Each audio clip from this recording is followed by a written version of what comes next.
Hi everyone, welcome back. Happy Saturday. And yes, another glorious, beautiful, sunny day. Who am I trying to kid? It is absolutely rancid outside.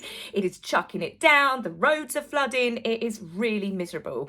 I know I'm moaning about the weather again, but it's what us Brits are good at. We like to moan when we are in queues. We have to queue for anything, and then also the weather. Now, some of you will laugh because you live in countries where you actually have extreme weather.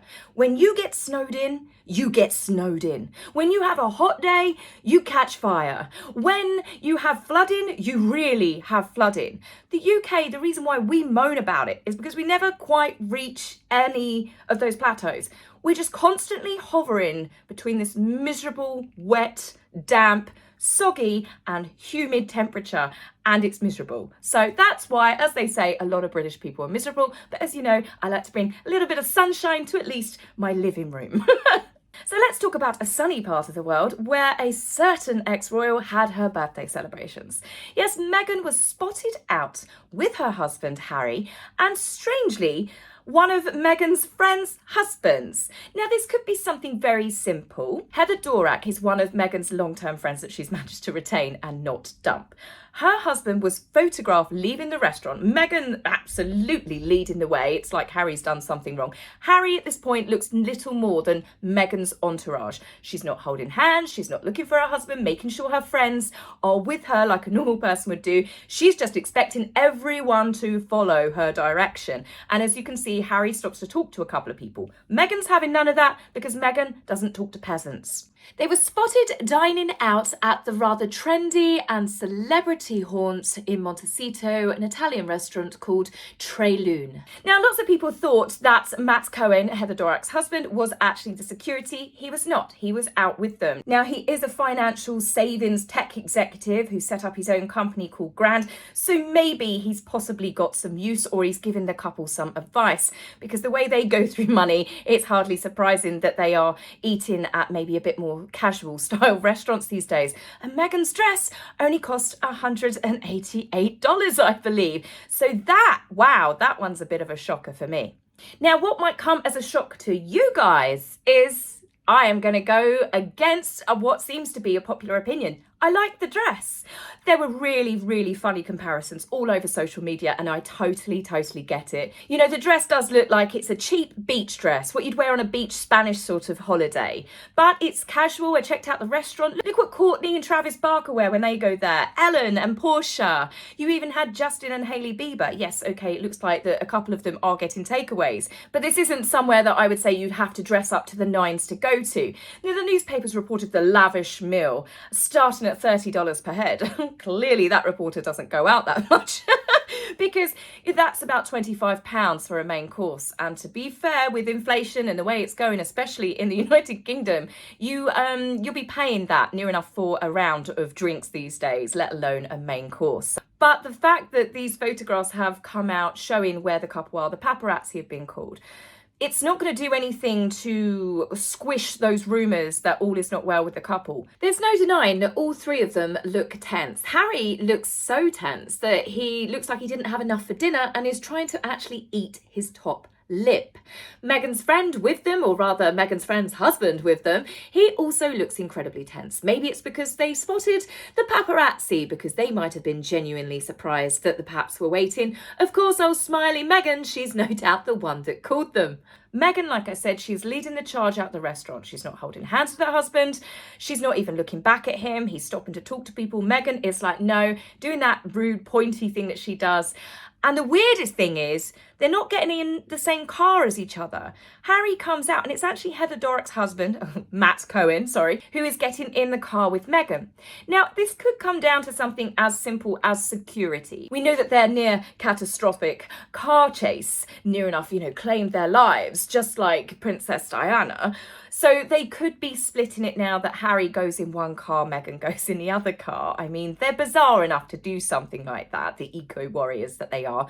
And perhaps that would solve the mystery as to where Heather Doorak is. And she might simply be getting in the car with Harry. But it's very strange. Even if you're going to split with two cars, why would you not go with your husband? Now, what is even weirder is people have spotted that the couple are not wearing their wedding rings. It might be hard to tell in that sort of lighting, to be be fair, because you can't really see wedding bands from a long distance. Meghan's quite clearly not wearing her big sparkly rock, but that might be because Meghan fears for her safety in Montecito because, you know, she's so famous and all. But it's this photograph of Harry leaning into the car door. So he's got the car door in front of him like it's a barrier, and it doesn't particularly look like it's a friendly exchange. You could make up whatever you liked here and just turn around and say, great, you called the paps again. What time's the next paparazzi stunt? You know, what time have I got to meet you? I'm off. I'm going to go home and play some Xbox and smoke a big doobie. You know, the honeymoon period is quite clearly over with these two. They are not pouring at each other. They are not making goo-goo eyes at each other. They're not even looking at each other these days. So all is definitely not well as far as I can see with the couple. The fact that the paparazzi were called, Meghan wanted these photographs to be released, and the more that celebrity couples, which they are now, try and prove that their marriage is perfectly fine, the closer we are to getting that announcement. Now, in no love lost between Meghan and the actual real royals in the royal family, the newspapers are running with Meghan did not get any birthday wishes, well wishes from members of the royal family. Why would she?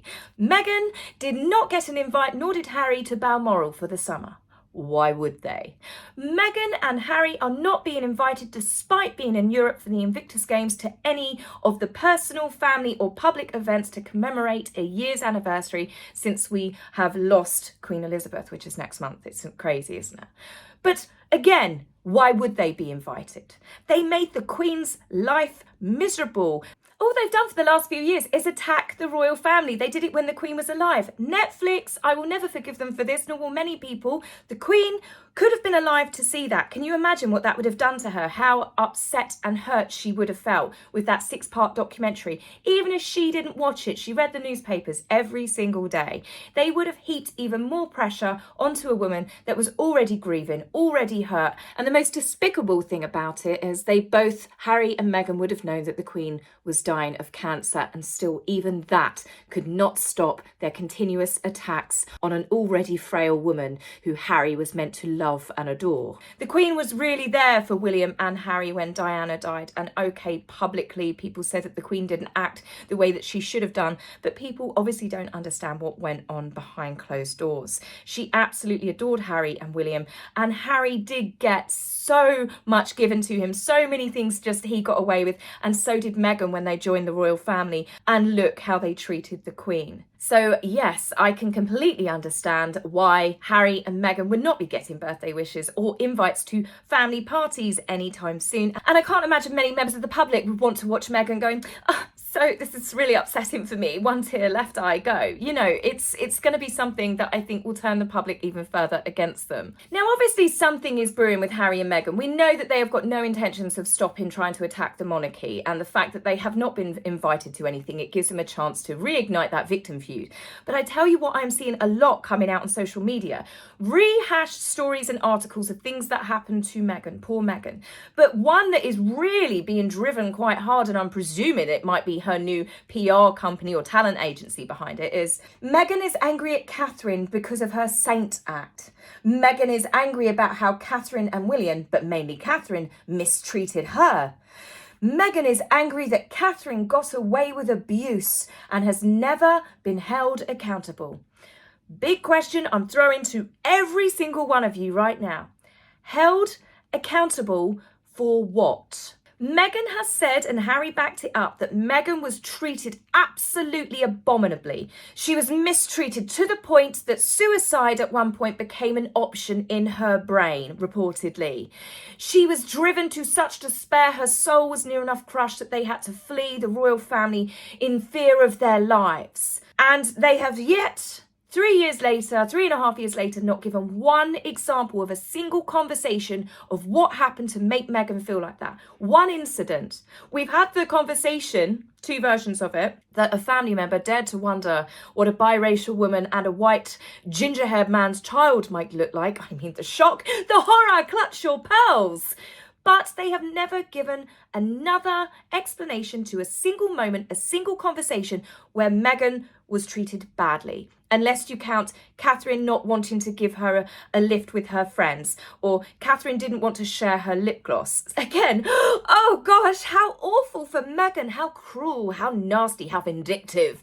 It's play school level stuff.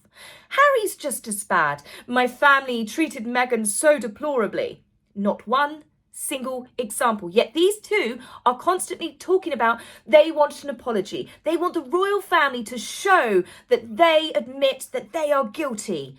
Again, of what? Meghan and Harry have got incredibly good at blaming everyone else for anything that goes bad in their lives, but give absolutely no description, no explanations as to why that is or who exactly is responsible. How is it their responsibility? What did they do to make it not their fault?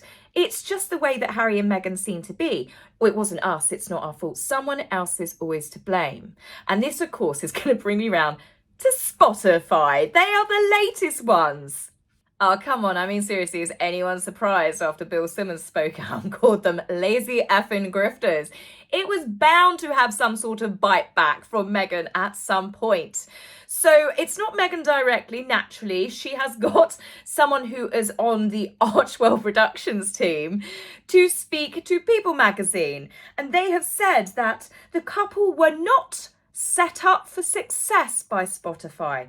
Yep, seriously, Spotify didn't set them up for success. They were given no formal lay of the land to kick things off. They were on unsteady footing even before the ink was dry. Well, there's a problem there, considering they signed the deal in 2020. They didn't actually get round to releasing anything until Archetypes, what was that, summer 2022. The ink isn't just dry, it's begun to fade on that particular contract. But they were set up to fail by Spotify, basically. They weren't given enough help. Wait one single moment, please. 20 million to make a podcast. I don't care if you've got no experience.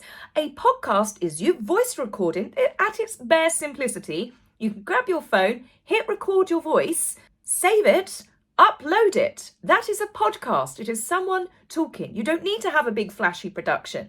And look how much Meghan did actually spend, or rather Spotify spent, on trying to get it off the ground, and the podcast still sucked, despite 29 people working on it. If someone came to me and said, Taz, I'm going to give you £5,000 if you do a podcast, I would learn on the spot. I would go, thank you very much. I'd get straight on YouTube. How to create a podcast. It would be that straight up and that simple, and you would do it. Let alone £20 million carrot waving in front of your face. 20 million! You'd make it work. You'd learn. I mean, it's the absolute level of entitlement. But for them to have done nothing to achieve it and then to complain when they've been dropped because they don't want to keep paying them for actually producing nothing.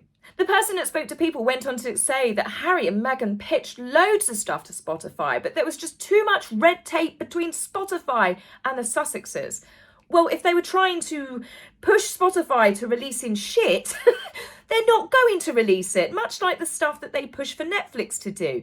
It got cancelled because people wouldn't watch it. It's the same as a podcast. We're not going to pay you millions of pounds for a podcast that's going to be ridiculed, damage Spotify's reputation further, and then, of course, nobody actually listens to it. As it was, Whale Noises actually beat Archetypes in the charts. Whale Noises to put people to sleep. And as for Spotify setting them up to fall, not only was the £20 million offered to the couple, right?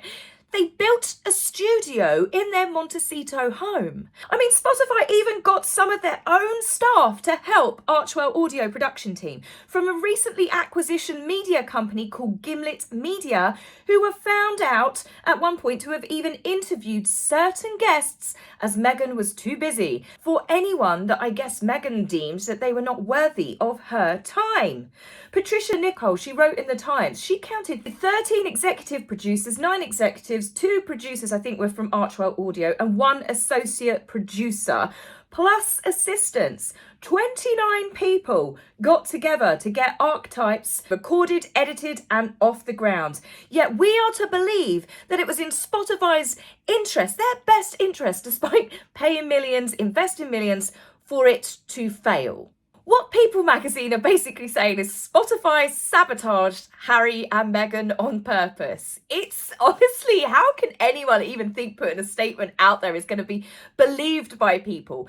First, it was the royal family that sabotaged Meghan. Now Spotify has sabotaged Meghan. It was only very recently that Meghan had said about Liz Garbus, the second director to take over on Netflix, because the first one quit. She said that the story was not being told how they wanted it to be told. So they knew that they were going to get a lot of backlash from Netflix, which they did, and quite rightly so. They were setting it up to be Liz Garbus's fault.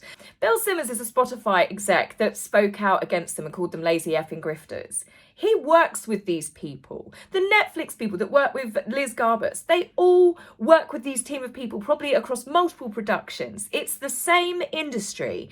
I can't imagine that many of them are going to want to continue to work with Meghan when it doesn't go her way, or maybe it's not received as positively as Meghan would like. She's openly blaming the directors, the producers, the other companies that have paid them millions. How long do you think it's going to be before Harry turns around and says that the reason why he got backlash over Spare was down to J.R. Moringer's problem? It was the way that he wrote it. He took advantage of Harry. He twisted Harry's words.